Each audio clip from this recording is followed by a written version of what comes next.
Daniel Salle, Patrick Péchambert, arbitre pur produit de Lot-et-Garonne.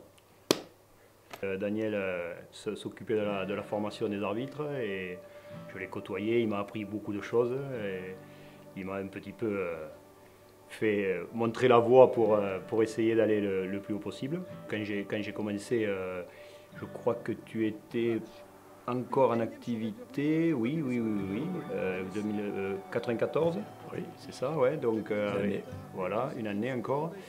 Et je l'ai vu arbitrer une fameuse finale. J'ai été dans les tribunes, donc c'est quelqu'un que j'ai vu, que j'ai côtoyé régulièrement et avec les réunions et puis de le voir moi-même à la télé, ça m'a fait voir qu'on pouvait en étant du Lot-et-Garonne faire une finale. Il y a eu un passage de témoin. J'ai vu bien ce passage témoin puisque moi j'étais le passage témoin d'Albert Ferras qui a arbitré une finale du championnat de France. Donc il y a eu ce passage témoin.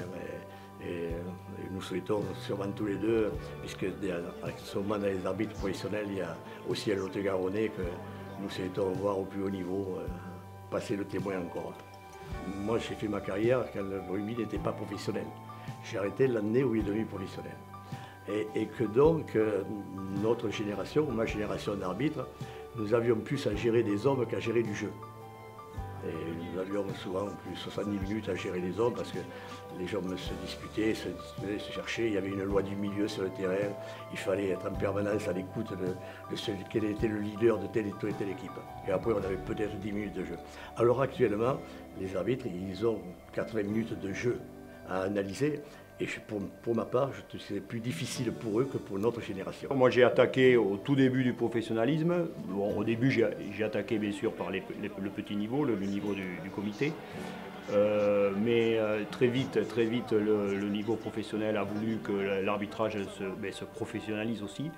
Et l'arrivée de la communication, alors même si Daniel connaissait ça un petit peu quand même, mais l'arrivée de la communication, de la vidéo a fait qu'il a fallu être de plus en plus précis.